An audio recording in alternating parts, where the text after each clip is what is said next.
Today, I'm finally going to do it. I'm finally going to get organized and step up my battery game. Let me show you what I bought and why I bought it.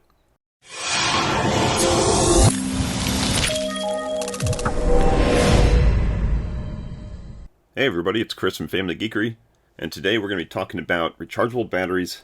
And I've got in front of me here these Power Owl batteries. Now, I bought these myself. This is not a sponsorship. I can blank that out, but might as well leave it there because I'm going to talk about what I bought and why I bought it. If you're like me, you got plenty of things around the house that need batteries, especially if you've got controllers like that. So I got tired of either buying cheap rechargeables and losing them and losing the charger, and I got tired of buying AA batteries and throwing them away. So I'm going to take the extra effort to get completely organized in how I charge my batteries and how I keep them charged and how I know if they're charged or not. And I doubt I'm going to lose this charger. If I do, then I don't deserve to have this charger in the first place.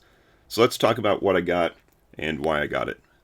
So starting off with the charger, this is a 16 bank charger that will charge either AA's or AAA's, and each of the 16 spots will do either. You can see how the AAA's kind of sit a little bit lower, and then the AA's would sit up here. So you can do all 16 AA's, all 16 AAA's, or any combination. And this charger is not banked in the sense that you don't have to put two of the same type in anywhere. You have to watch that because some chargers require two at a time. And if you use something that uses 3 batteries, which a lot of things use an odd number of batteries, then that's going to be kind of a pain in the butt because you're always going to be either have one too many or one too few batteries to charge. So each of these ports is individual and they charge individual from each other. So that's an important thing to find. Next thing is it plugs into the wall. So it does take power from the wall instead of using a USB charger. So the amount of charging capacity it has is not limited by what you're charging it with. Some of them have a little USB cable, and if you plug that into the wrong thing, like the side of a laptop or something, you're probably not getting the full charge to the charger. Now, even with all 16 of these charging, you can see every single one is charging because when they came, they were partially charged. So I'm going to go ahead and charge them all the way up. Even with all 16 charging, it's drawing a maximum amount of power from the wall, and it's warm to the touch, but it's not hot. I wouldn't call it, dangerously hot. It's not putting out a ton of water or a ton of power. I think on the bottom it says like a max of, 10 or 12 watts. So it's not a huge amount of power to charge everything. And look, we got our first completion there. And when picking this charger, I looked at a bunch of them. Some of them were the ones that are straight across. Some are the ones that have displays on them that show you, what they're doing. All that extra features, it's nice, but it also costs money. I'm just happy to have a green light versus a red light because I don't really care to know what, have a little flashing icon of a battery. A red light's telling me that it's charging. Green light tells me that it's full. That's good enough for me.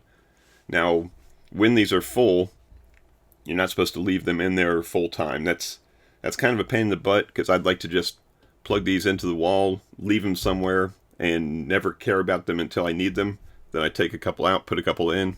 But they say, don't keep them charged all the time. Now this particular charger does go into a trickle mode, so it's not destroying the battery right now. It is reducing the power going to it and going into a trickle mode to keep it topped off. But eventually, once I see them all go green, then I'm going to put them in something like this, just a simple container. And if they're in here, I know they're charged. And if they're in here, I know they're not. So I was thinking about having like 2 different buckets, one good and one bad. But honestly, once I know it's bad, if I'm going to swap out the batteries, I'm just going to pop them in here and let them start charging. So I'm just going to take this thing and set it in my laundry room because laundry rooms are where you put things that you don't want to see every day. So it's going to be in there charging batteries, and I'll have a little bucket next to it, and I can just grab fresh batteries when I know I need them. And speaking of the batteries, I read through a bunch of reviews, and I got all this stuff on Amazon where I get just about everything. And I've read a bunch of reviews, and there's cheaper ones out there, there's more expensive one out there. these were the ones that had the best reviews and fit my needs the best. So what I bought was, this guy right here has 8 AA's and 8 AAA's. And the AAA's are 1000 milliamp hours and the AA's are 2800. Now you got to watch that also. That's the milliamp hours is the capacity. And some of these AA's that you find on Amazon, they may be 2000, they may be 2200. So going by just numbers alone, and of course I haven't run a full test or anything on these yet, but just the numbers alone, 2800, that's more capacity, so it's going to last a little bit longer in your device. Some of these AAA's were getting down into like the 700 or 800, and these are 1000, so that's about the best you can get out of a AAA.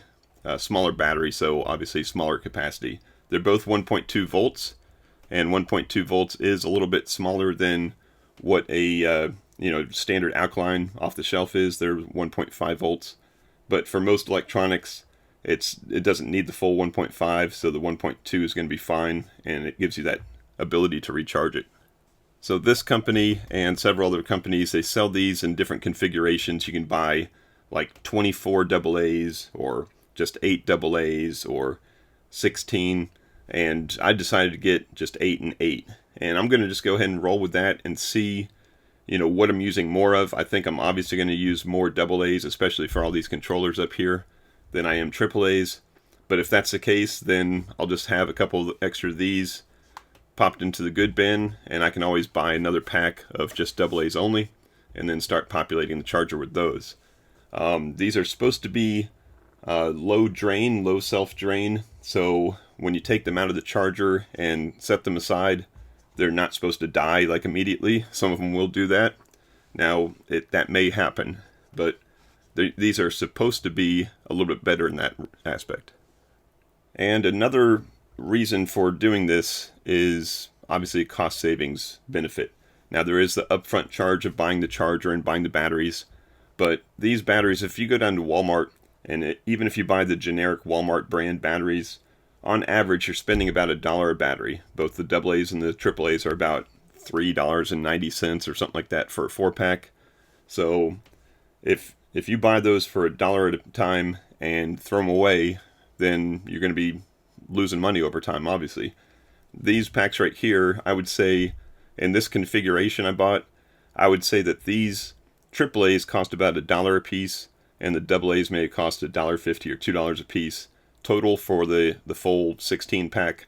So really, after one use, the batteries have basically paid for themselves. After 2 uses, the batteries have already paid for the charger also. So the charger was right around 30 bucks or something like this. You can get, like I said, you can get cheaper ones, you can get more expensive ones. This was probably the best bang for the buck that I found. So now I've got the peace of mind to know that I'm going to have batteries at any point in my life charged up, ready to go, unless every controller dies at the same time. Hopefully that doesn't happen. But I've got the peace of mind, so that's one thing. The second thing is the cost savings. That's also nice. And then the third thing, of course, is the environmental, concerns. Throwing batteries away are going to end up in a landfill somewhere if we can continue to use these. Even if you get, I don't know, maybe if they were garbage and you got 10 uses out of them, you're still saving money and you're still saving the environment a little bit. They're supposed to take up to, several hundred chargers before they don't take charge anymore. So in theory, I think it's a good plan.